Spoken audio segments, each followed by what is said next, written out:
Queridos hermanos, vamos a leer hoy el Evangelio de Juan. Vamos a mirar un poco, vamos a tratar de profundizar en el Verbo, en Jesús, en la encarnación del Verbo, la palabra de Dios. Vamos a leerlo y vamos a ver qué nos dice. Estamos en el Evangelio de Juan, entonces, capítulo 1. Decía: en el principio existía la palabra, y la palabra estaba con Dios, y la palabra era Dios.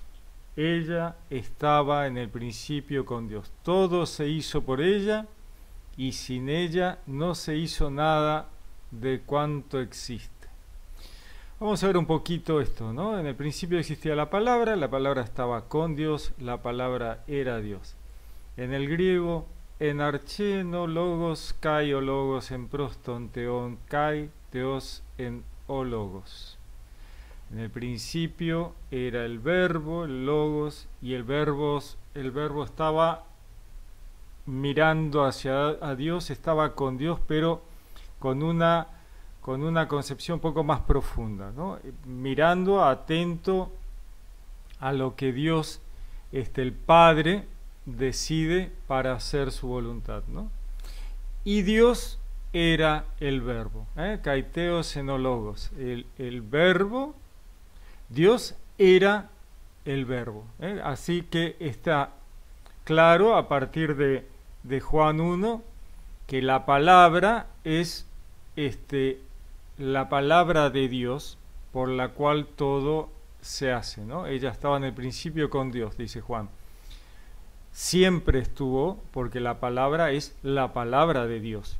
La palabra de Dios, Dios la personaliza, la hace, podemos decir persona, aunque la palabra persona no llega a mostrarnos la profundidad de esa realidad, ¿no? Pero la palabra de Dios está separada de lo que llamamos el Padre, o como el mismo Jesús nos habla, ¿no? Nos dice el Padre, mostrándonos una separación y un libre albedrío de la palabra, aun que mira hacia el Padre en cuanto a que el Padre le da el proyecto, le da los lineamientos, y el Verbo hace la voluntad del Padre. Este tema de Padre, Hijo, es una forma que Dios nos da para representar, que podamos comprender o acercarnos mínimamente a realidades trascendentales muy complejas, ¿no? Entonces, para que entendamos de manera sencilla la jerarquía entre el Padre y el Hijo, entre Dios, Padre, y el Verbo, la palabra de Dios, el Logos, entonces nos da esa situación de realidad tan sencilla que es Padre e Hijo. Todos somos hijos, si no, no podríamos haber encarnado, y todos hemos tenido padres. Puede ser que alguno no haya tenido un padre bueno, y por ahí es difícil el concepto de padre amoroso, misericordioso, pero Dios nos muestra esto, ¿no? Hay una jerarquía de padre e hijo, un amor, una misericordia infinita. Dios es amor, y entonces lo muestra de esta manera. Ahora Juan trasciende esto y va un poco más allá, ¿no? Entonces dice, en el principio existía la palabra, el verbo, ¿no? El logos. Esa palabra estaba con Dios, siempre estuvo con Dios, obviamente es Dios, y por eso lo aclara y dice, y la palabra era Dios. Pero al decir y la palabra estaba con Dios, la está sacando a un costado para mostrar que hay una separación, una personalización de la palabra, Dice, ella estaba en el principio con Dios. Volvemos a la separación, a la personalización de la palabra. Todo se hizo por ella, y sin ella no se hizo nada de cuanto existe. Todo se hizo, y sin ella no se hizo nada de cuanto existe. Hizo tiene que ver con traer a la existencia. traer a la existencia. Si volvemos al Génesis 1, donde dice en el principio, Dios creó los cielos. En hebreo dice, Bereshit bara Elohim. Bereshit, en el principio, bara, que en la Biblia por lo general está traducido como creó. En el hebreo, bara significa manifestar, traer a la existencia algo que no existía, manifestar. Elohim, Dios, Bereshit bara Elohim. Por eso bara es un verbo que se utiliza únicamente para Dios. Solo Dios trae a la existencia algo que no existía. El hombre crea a partir de lo manifestado por Dios. Entonces el hombre modifica algo manifestado por Dios. Sin embargo, Dios manifiesta aquello que no había sido manifestado, y lo trae a la existencia. Todo se hizo por ella y sin ella no se hizo nada de cuanto existe. Acá tenemos que profundizar un poquito en el concepto de Dios único, ¿no es cierto? Dios único.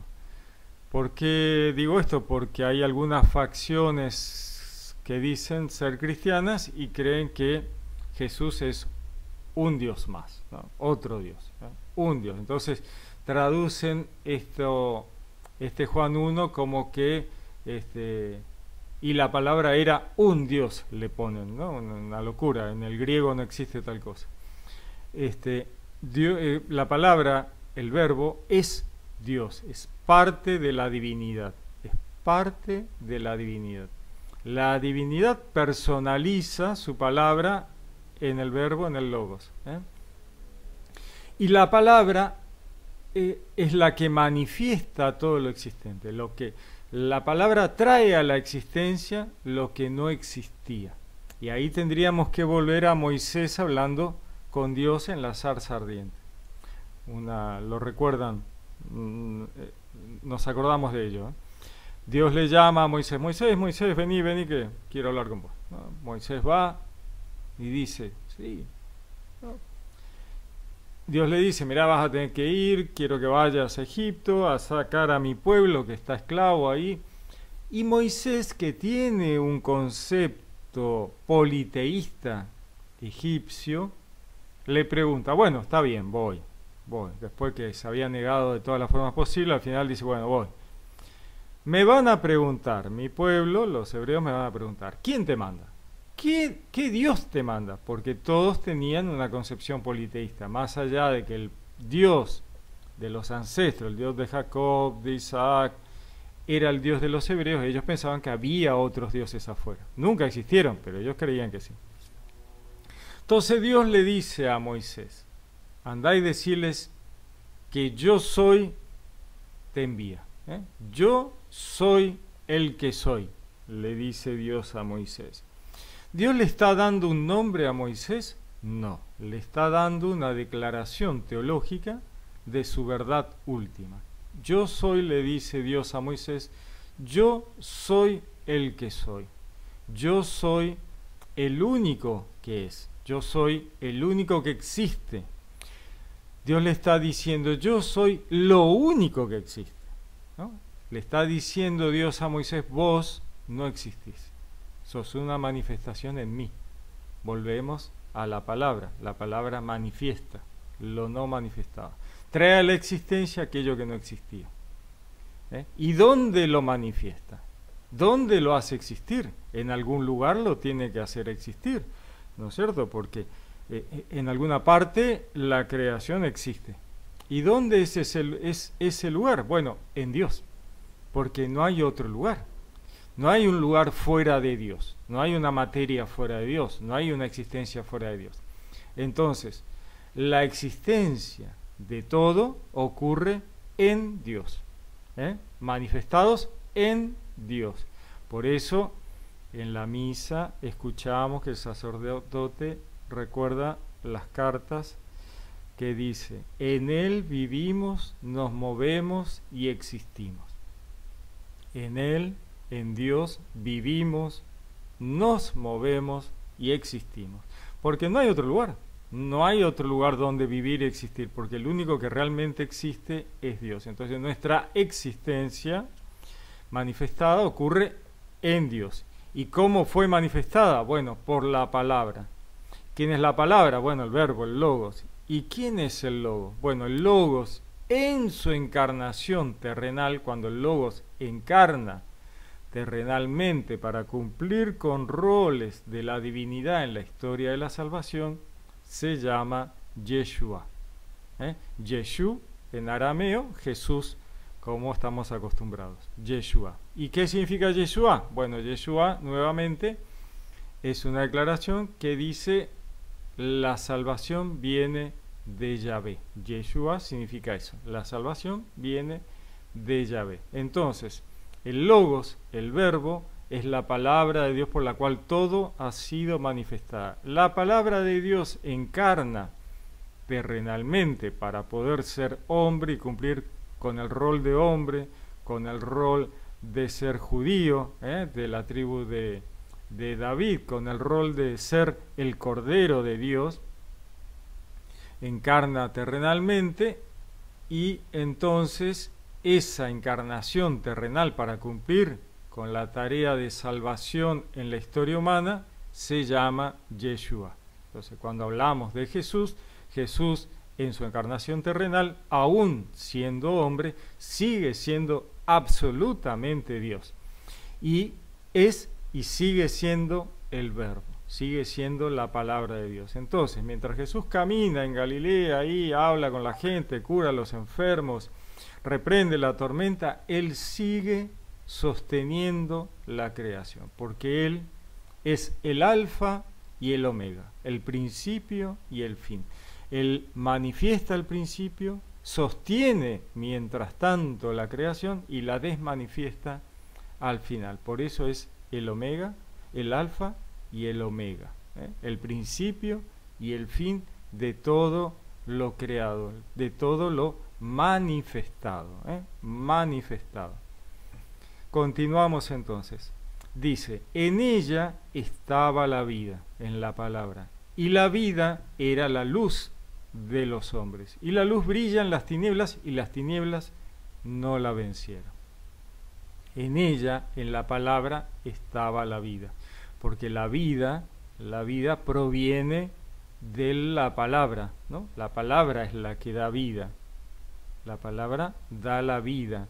La vida era la luz de los hombres, la luz de comprensión, de entendimiento, de sabiduría, la que ilumina la creación. La luz brilla en las tinieblas, dice, porque la luz inmediatamente hace que las tinieblas desaparezcan, ¿no? Porque la luz, la verdad, ilumina. Y las tinieblas no la vencieron. No hay ninguna posibilidad de que las tinieblas venzan a la luz. El enemigo, el mal que se opone, el Satán que se opone a los designios de Dios, no pueden vencer la luz de Dios, obviamente, ¿no es cierto? No hay ninguna duda al respecto. Continúa. Hubo un hombre enviado por Dios, se llamaba Juan, está hablando de Juan el Bautista. Este vino para un testimonio, para dar testimonio de la luz, para que todos creyeran por él. Hubo un hombre enviado por Dios, se llamaba Juan. Dios envía a Juan el Bautista para abrir los caminos para que llegue el Mesías. Juan, vino para dar un testimonio, ¿no? Para decir, miren, esto es así. Para dar testimonio de la luz, ¿no? Para que todos creyeran por él. No era, dice, él la luz. Está aclarando, no es Juan el Bautista la luz. Dice, sino que debía dar testimonio de la luz. La palabra era la luz verdadera. Continúa, la palabra, el logos, el verbo, era la luz verdadera que ilumina a todo hombre que viene a este mundo. En el mundo estaba y el mundo fue hecho por ella y el mundo no la conoció. En el mundo estaba. ¿Por qué? Porque la palabra estaba ya en el mundo. Y el mundo fue hecho por ella. O sea, ella, la palabra, hizo, manifestó todo, trajo a la realidad todo, trajo a la existencia. Y el mundo, aquella mundanidad, aquella mundo terrenal no la conoció, ¿no? No la conoció, no se dieron cuenta de que aquel era la palabra, el que caminaba entre ellos. Espectacular, ¿no? Porque Jesús nace como un bebé humano, obviamente, a través de una mujer, María, para poder ser un hombre encarnado, un judío. Tenía que encarnar, ¿no es cierto? Así que encarna, es un niño, anda en el mundo 30 años, hasta alcanzar la edad en la cual él se muestra públicamente, y el mundo no sabe quién es mientras tanto, ahí está, haciendo, caminando, moviéndose, enseñando, ¿no? Hablando, mostrando, pero no termina de mostrarse.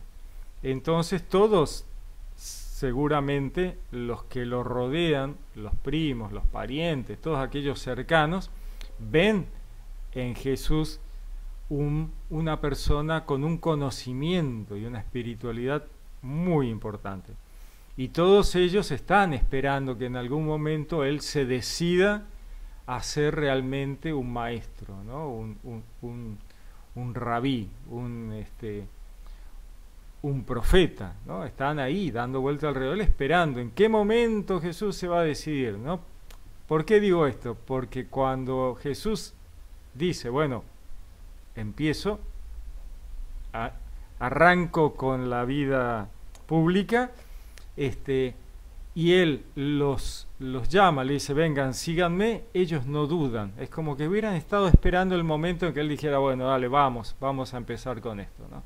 Largan lo que están haciendo y se van con él. Obviamente ahí hay un tema de conocimiento previo, ¿no? ¿En qué momento Jesús va a decir? Bueno, ahí Jesús dijo, bueno, vamos, iniciemos con lo que ha estado pendiente, ¿no? Así que ellos largan las redes, largan los barcos, largan lo que están haciendo y se van con él. Continúa entonces, dice, vino a su casa y los suyos no la recibieron. Él sigue hablando de la palabra, ¿no? Vino a su casa, el pueblo hebreo, y los suyos no la recibieron, ¿no? Tenemos que pensar que en un punto no podemos generalizar, ¿no? Juan está haciendo una generalización, pero recordemos que los primeros en convertirse fueron los judíos, ¿no? Luego viene la conversión de los gentiles, de los paganos, pero los primeros en convertirse fueron los judíos, los discípulos eran judíos, ¿no? Entonces, su casa no la recibió, no lo recibieron. Obviamente él está en el norte, ¿no? No está en Jerusalén haciendo esto. Entonces aquellos de Jerusalén que deberían haber sido más su casa todavía, no solo no lo recibieron, sino que encima lo persiguieron. Así que recordemos que Jesús es el león de la tribu de Judá, ¿no? Su rol como divinidad en la historia de salvación, parte de esos roles es el de ser descendiente, hijo de David, ¿no? Rey de los judíos en Jerusalén, y ellos no lo recibieron a Jesús, ¿eh? Continúa, pero a todos los que la recibieron les dio poder de hacerse hijos de Dios, a los que creen en su nombre. Entonces acá esto que estábamos hablando, de que hubo algunos que sí lo recibieron, dice, pero a todos los que lo recibieron les dio el poder de hacerse hijos de Dios. Hijos de Dios, que es un tema de título, ¿no es cierto? Porque todos somos creación de Dios, todos somos manifestación de Dios, todos en un punto somos hijos de Dios. Acá hay una cercanía filial de nuevo. Dios utiliza una imagen sencilla. Todos somos hijos, entonces es fácil de comprender la relación filial y de amor con el Padre, con la familia. Entonces él dice, ¿no? A los que aceptaron a la palabra de Dios hecha carne, Jesús y su palabra, la que Jesús lleva al enseñar, les dio el poder de hacerse hijos de Dios, ¿no? Una mayor cercanía, una mayor realidad de filiación con el Padre, a los que creen en su nombre. ¿Cuál es el nombre de Jesús? Bueno, creer en su nombre es creer que la salvación proviene de Dios, porque recordemos que el nombre de Jesús es Yeshua, y Yeshua significa la salvación viene de Yahvé, o Yahvé salva. Entonces, es simplemente creer que Jesús se llama Jesús y pensar que el nombre de Jesús tiene poder, como muchas veces lo escucho. No, porque el nombre de Jesús tiene poder. No, el nombre de Jesús no tiene poder. Dios tiene poder. Creer en el nombre de Jesús es creer que la salvación proviene de Dios. Dice, la cual no nació de sangre ni de deseo de hombre, sino que nació de Dios. La palabra de Dios encarnada nace del deseo de Dios de enviar al Verbo a salvar a la humanidad, a rescatar a la humanidad de las manos del Satán. Entonces no es por un tema humano que los padres de Jesús quisieron tener hijos para hacer una familia y toda una cuestión terrenal, sino que esto tiene que ver con algo trascendental de designio divino, divino, de decir, bueno, el Verbo, la palabra de Dios, va a encarnar en la historia humana para llevar la salvación. Dice, y la palabra se hizo carne y puso su morada entre nosotros.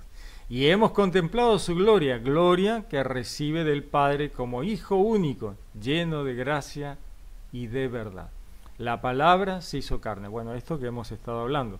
La palabra de Dios, el logo, el verbo, encarna terrenalmente, se hace humano, se hace carne, se hace humano, ¿no? Terrenal, humano. Puso su morada entre nosotros, puso su cuerpo entre la humanidad, puso su morada, su casa, su tienda, su cuerpo humano lo puso entre nosotros, entre el pueblo hebreo, entre los humanos. Y hemos contemplado su gloria, ¿no?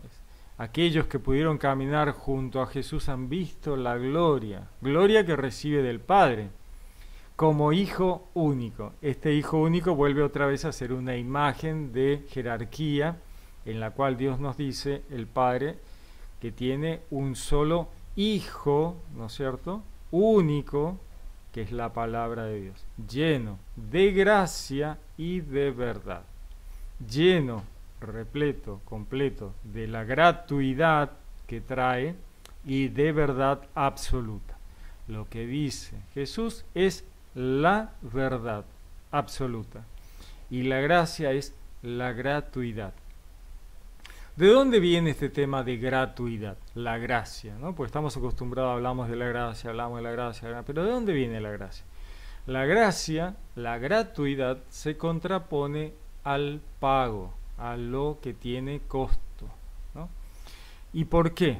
Porque las culturas de la antigüedad habían creado una relación de pago, de transacción con los dioses, dioses que nunca existieron, pero que la humanidad en su infancia espiritual creía que sí existían. ¿Por qué? Porque el Satán los engañó a la humanidad y les mostró que cada fuerza de la naturaleza, cada cosa que ellos no entendían, era un Dios, ¿no? Un supuesto Dios, obviamente falso, inexistente. La fuerza de la naturaleza, la fuerza del mar, los planetas, el fuego, el viento, todo eran dioses. Como obviamente ninguna de esas cosas eran verdaderos dioses, la humanidad, al tratar de hablar con el fuego, al tratar de hablar con el viento, al tratar de hablar con la tormenta, decían, estos dioses son un desastre, están todos locos, hacen lo que quieren, nos maltratan cuando quieren, una cosa locura, ¿no? Entonces creen que los dioses son caprichosos, arbitrarios, ¿no? ¿Por qué? Porque no ven razón y justicia en esa locura del tiempo, del clima, de los planetas, avanzan, retroceden. Planeta significa errante, ¿no? Porque miraban los planetas y de repente los planetas, en vez de seguir para adelante, volvían para atrás. Dicen, mira lo que está haciendo, está volviendo para atrás.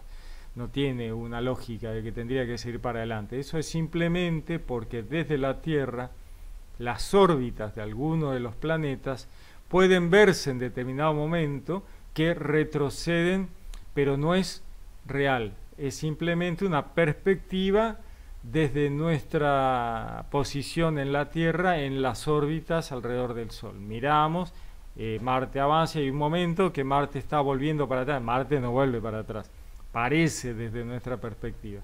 Entonces hay todo un pensamiento de arbitrariedad, de locura. Entonces la humanidad lo que hace para convencer a estos dioses locos es ofrecerle ofrendas. Entonces dicen, che, vamos a pagarle a la tormenta, vamos a pagarle al dios sol, vamos a pagarle a la diosa luna, vamos a pagarle al dios de la naturaleza, para que haga lo que nosotros queremos. Entonces le ofrecen ofrendas. La ofrenda no alcanza, la tormenta sigue, el volcán sigue, la lluvia no se detiene o no viene. Entonces dicen, che, ofrecerle algo más, porque está visto que un par de yuyos no alcanzaron. Dale algo más. ¿Qué le damos? Matemos un animal. Le damos un animal y lo quemamos en ofrenda.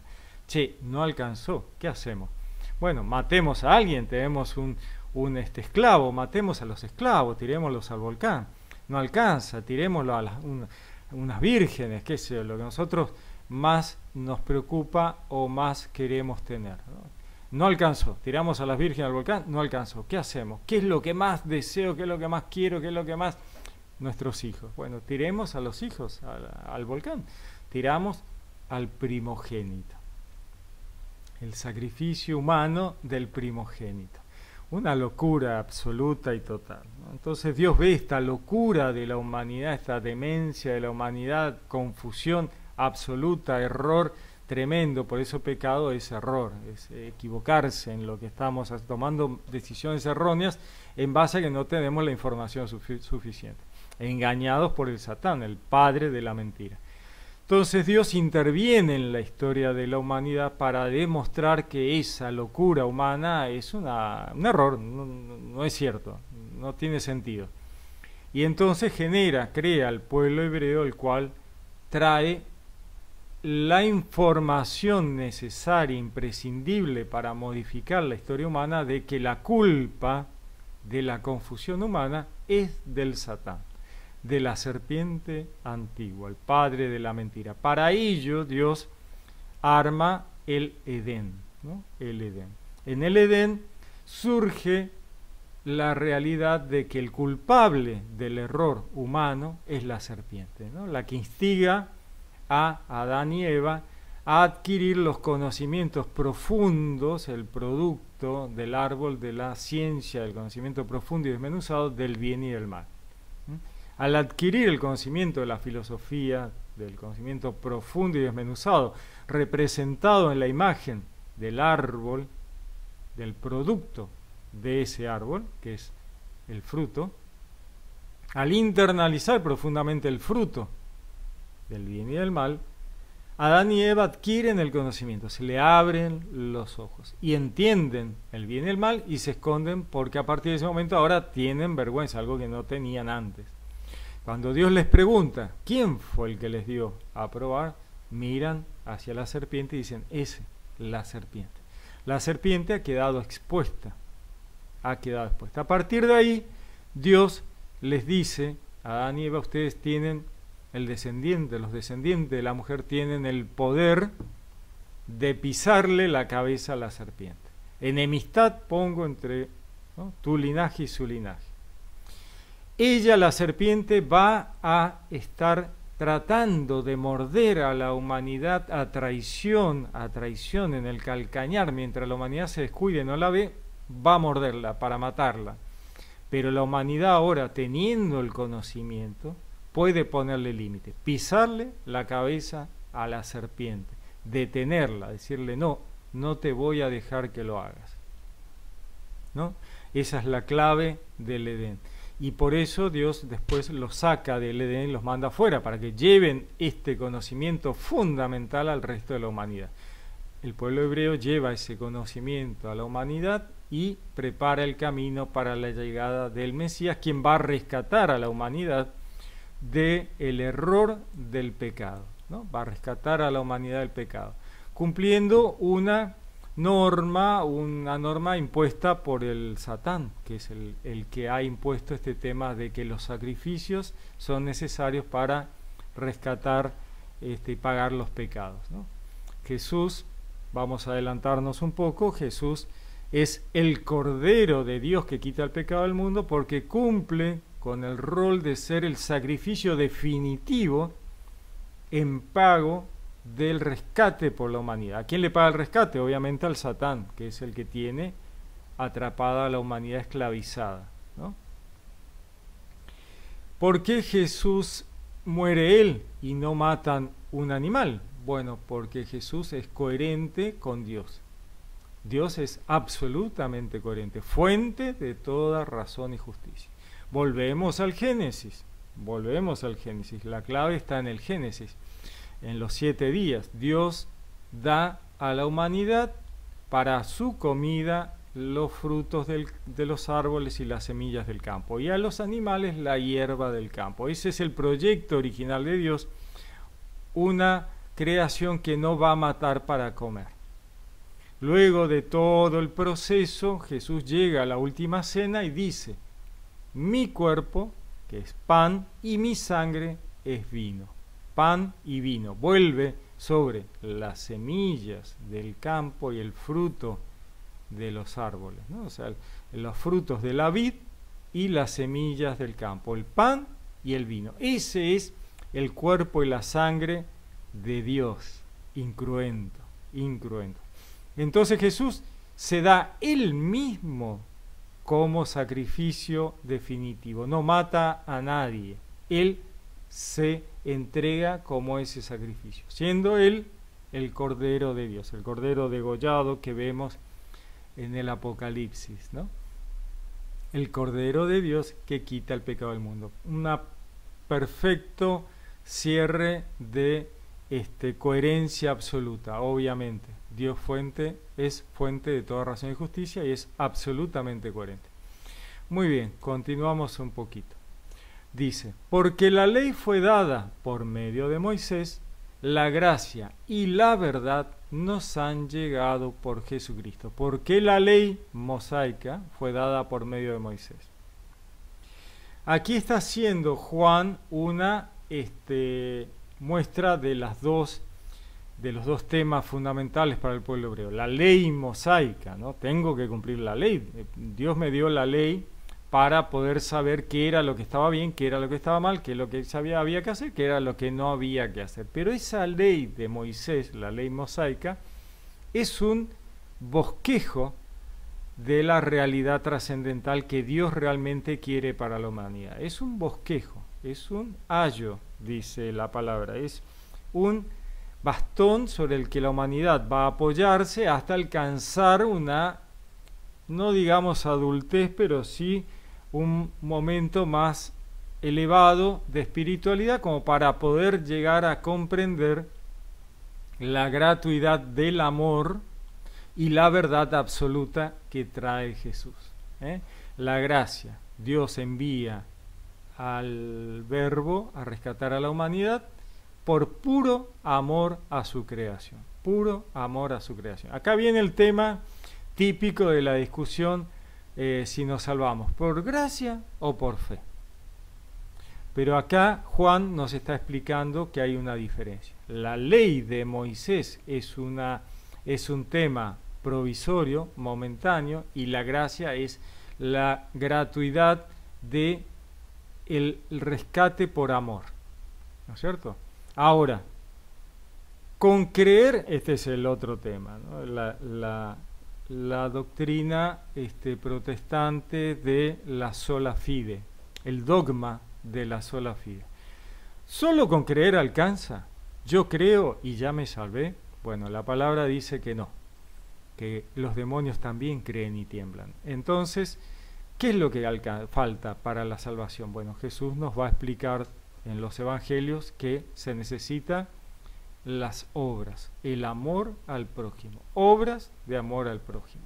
Y esa es la verdad que nos trae Jesús, el amor al prójimo. Fíjense que Dios hace obras, Él también envía al Verbo, el Verbo hace cosas para rescatar a la humanidad, obras. Y la humanidad tiene que tomar el ejemplo de Jesús de volver a hacer obras para salvación. Continúa. A Dios nadie le ha visto jamás. El Hijo único que está en el seno del Padre, Él lo ha contado a Dios. Nadie le ha visto, no hay forma de ver a Dios. ¿Por qué? Porque Dios es todo, uno está viviendo en Dios, uno vive en Dios y está manifestado en Dios, no hay forma de ver a Dios. ¿A quién podemos ver? Bueno, al Verbo manifestado como persona, como persona. Entonces lo vemos el día que el cuerpo muera y nuestra alma vaya con Dios, vamos a poder ver a Jesús en el cielo, ¿no? Vamos a ver al Verbo que nos va a recibir en su amor. El Padre, Él vive en el Padre, por eso dice, el Hijo único que está en el seno del Padre, ¿no? Él también, la palabra, vive en la divinidad porque es la divinidad, ¿no? Entonces, ¿y cómo sabemos estas cosas? Juan dice, porque Él lo ha contado. Juan recibe toda esta iluminación, esta revelación de Dios. Él lo ha contado. Jesús le ha contado a Juan, ¿no? Por eso Juan recibe las revelaciones de Jesucristo, el Apocalipsis. Y allí Jesús le cuenta estas cosas trascendentales. Por eso el cordero degollado es el que puede abrir los sellos del libro, en el libro del Apocalipsis. Abre los sellos. ¿Qué significa eso? Significa que Él revela lo que no estaba revelado. Y podemos entender cosas que si no, no hubiéramos podido entender.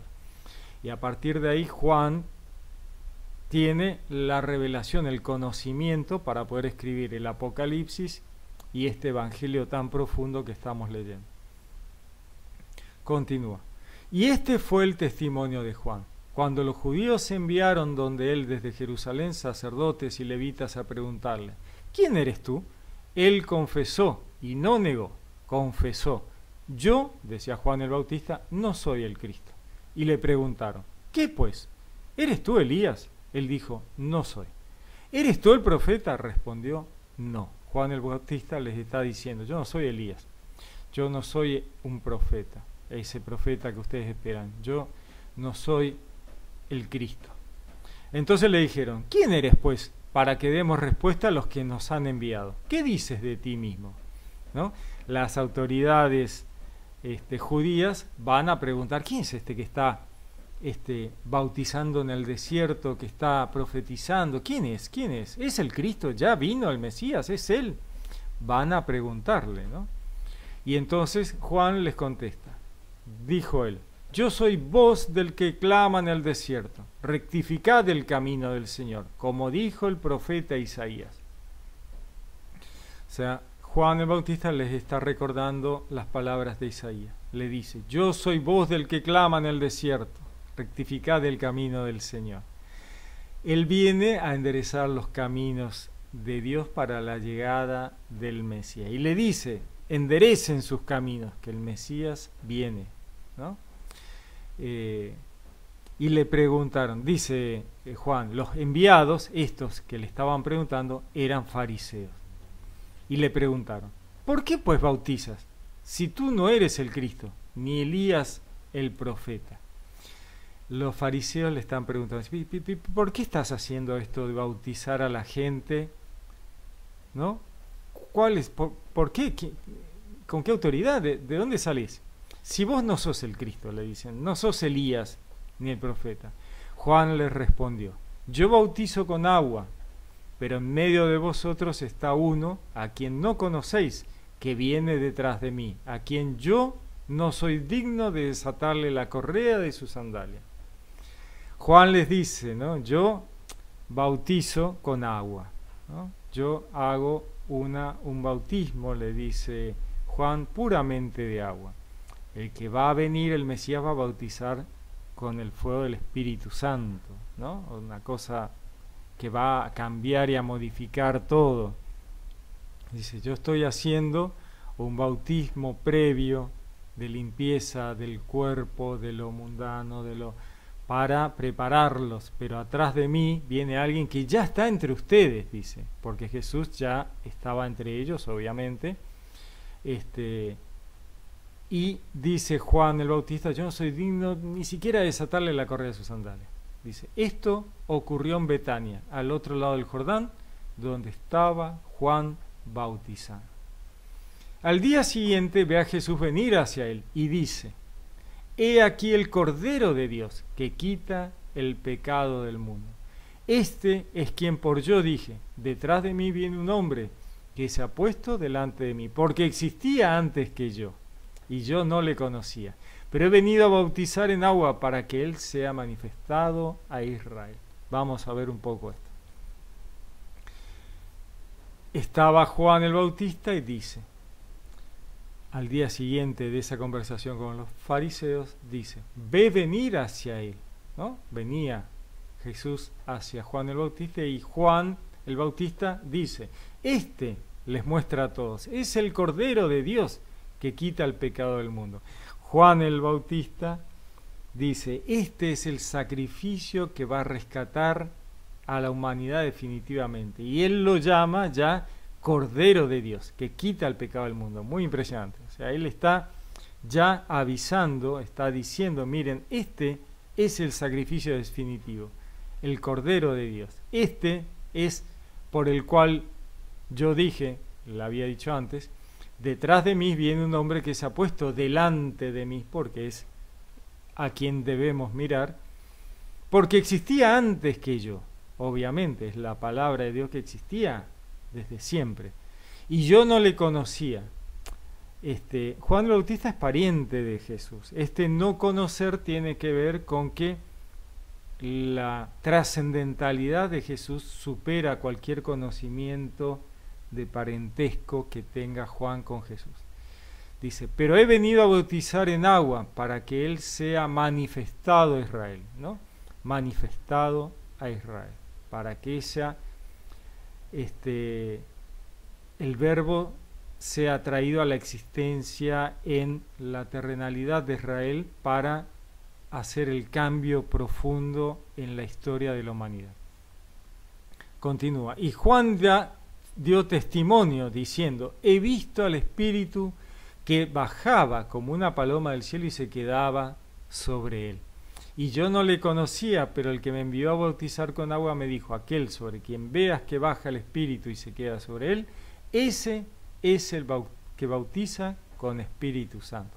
Y yo lo he visto, dice Juan el Bautista, y doy testimonio de que este es el elegido de Dios, ¿no?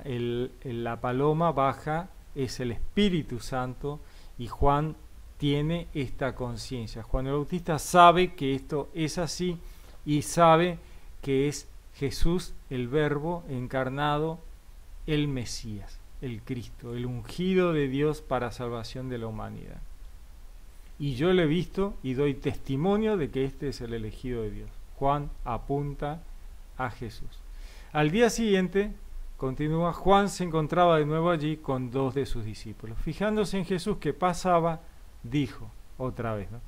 He ahí el Cordero de Dios. Los dos discípulos que estaban con Juan el Bautista le oyeron hablar así y siguieron a Jesús. Jesús se volvió y al ver que le seguían les dice, ¿qué buscáis? Ellos le respondieron, Rabí, que quiere decir maestro, ¿dónde vives? Le respondió Jesús, ¿no? Venid y lo veréis. Fueron pues, vieron dónde vivía y se quedaron con él aquel día. Era más o menos la hora 10. Andrés, el hermano de Simón Pedro, era uno de los dos que habían oído a Juan y habían seguido a Jesús. Este se encuentra primero con su hermano Simón y le dice, hemos encontrado al Mesías, que quiere decir Cristo. Y le llevó donde Jesús. Jesús, fijando su mirada en él, le dijo, tú eres Simón, el hijo de Juan. Tú te llamarás Cefas, que quiere decir piedra. Veamos cómo vemos estos sucesos, ¿no? Andrés lo llama a Simón, lo lleva con Jesús, Jesús lo mira a Simón, lo conoce a Simón, Jesús es Dios, sabe quién es Simón, su alma, y le cambia el nombre a Simón. Le cambia el nombre y le dice, tú te llamarás Cefas. Jesús le cambia el nombre a Simón. ¿Por qué le cambia el nombre a Simón? ¿Acaso no le gustaba el nombre Simón? No, lo que ocurre es que Jesús ya está preparando a Pedro para ser la piedra sobre la que Jesús edificaría su iglesia. Es interesante en este punto ver estas metáforas que usa Jesús. Si recordamos cuando está Jesús con sus discípulos y alguien le dice, ahí está, ¿quién es este? Le dicen, este es Jesús, el Mesías. Y entonces alguien dice, pero este no es el hijo del carpintero, no es María su madre y aquellos sus hermanos, que en realidad son primos, ¿no? Pero le dice, ¿no es este el hijo del carpintero? En realidad en griego, es interesante, en griego dice, ¿no es este el hijo del tectón? Tectón no es carpintero, tectón es constructor, un constructor que usaba madera, piedras, ¿no? Un constructor, el constructor, el que se ocupaba de construir, ¿no? Es muy interesante, me llamó mucho la atención este tema de el hijo del tectón, o sea, Jesús es un tectón, un constructor. Y me encantó esto de que Jesús, la palabra de Dios que manifiesta la creación, en su encarnación terrenal, es un tectón, un constructor. La palabra que construye al encarnar terrenalmente es un constructor. Y muchas de las asociaciones que hace Jesús para que la gente entienda lo que le está diciendo tienen que ver con la construcción, ¿no? Justamente lo llama a Pedro, piedra sobre la que va a construir su iglesia, ¿no? Va a edificar su iglesia. Obviamente aquellos que conocían a Jesús y sabían que Jesús era del gremio de la construcción, porque los gremios, los constructores, todos los oficios, pasaban los secretos del oficio a sus hijos, ¿no? Así que Jesús tenía claro todos los secretos que su padre terrenal, José, le había pasado a él mientras trabajaban juntos y hacían las cosas juntos. Así que Jesús, sabiendo que todos sabían que él era constructor, da todas estas imágenes de construcción, ¿no? Tú eres Pedro y sobre ti voy a edificar mi iglesia, ¿no? Bueno, estábamos en que Jesús le había cambiado el nombre a Simón, ¿no? El hijo de Juan. Tú te llamarás Cefas, que quiere decir piedra, Pedro, ¿no? Continúa. Al día siguiente Jesús quiso partir para Galilea. Se encuentra con Felipe y le dice, sígueme. Felipe era de Betsaida, de la ciudad de Andrés y Pedro. Este sígueme de Jesús en el griego tiene una connotación de los soldados que seguían a sus superiores, ¿no? A sus generales, a sus oficiales. Ese seguir tiene que ver con esta situación del soldado que sigue al superior, ¿no? Sígueme de Jesús, que le dice, quien quiera seguirme, ¿no? O sígueme en este caso, ellos están teniendo esta noción, esta idea de que vamos a ser los seguidores, los que vamos a seguir a alguien que tiene autoridad. Continúa. Felipe era de Betsaida, de la ciudad de Andrés y Pedro. Felipe se encuentra con Natanael y le dice, ese del que escribió Moisés en la ley y también los profetas, lo hemos encontrado. Jesús, el hijo de José, el de Nazaret, ¿no? Como diciéndole, ese, ¿te acordás? Jesús, el hijo de José, el de Nazaret, ¿no? El hijo del carpintero, del tectón. ¿No? Es maravilloso. Lo hemos encontrado, Jesús, el hijo de Nazaret, el hijo de Jesús, de José, el de Nazaret. Le respondió Natanael, ¿de Nazaret puede haber cosa buena? Como diciendo, de ese pueblito puede salir algo tan importante como el Mesías. Le dice Felipe, ven y lo vas a ver, ven y lo verás. Vení y vas a ver. Como diciendo, cuando lo veas te vas a dar cuenta que lo que yo te digo es cierto. Vio Jesús que se acercaba a Natanael y dijo de él, ahí tenés a un israelita de verdad en quien no hay engaño. Le dice Natanael, ¿de qué me conoces? Le respondió Jesús, antes de que Felipe te llamara, cuando estabas debajo de la higuera, te vi. Le respondió Natanael, Rabí, tú eres el Hijo de Dios, tú eres el Rey de Israel. Fíjense esta conversación, pues es maravillosa, ¿no? Queda tan choqueado Natanael, queda absolutamente sorprendido. Pues dice, ¿cómo sabes qué estaba haciendo yo debajo de la higuera? ¿Qué estaba pensando? ¿Qué estaba rumiando en mi interior? Solo Dios pudo haber sabido eso. Así es, Jesús es Dios, ¿no? ¿Qué estaría haciendo Natanael? Nunca lo sabremos. Pero estaría hablando con Dios profundamente en algo muy profundamente judío de fe. Porque Él le dice, ¿no? Este es un israelita de verdad, en quien no hay engaño, ¿no? O sea, hasta las dos cosas están asociadas. ¿Qué estaba pidiéndole, hablándole a Dios profundamente debajo de la higuera? Una higuera que tiene que ver también con Israel, ¿no? La higuera de Israel. Dios, el pueblo hebreo, la higuera.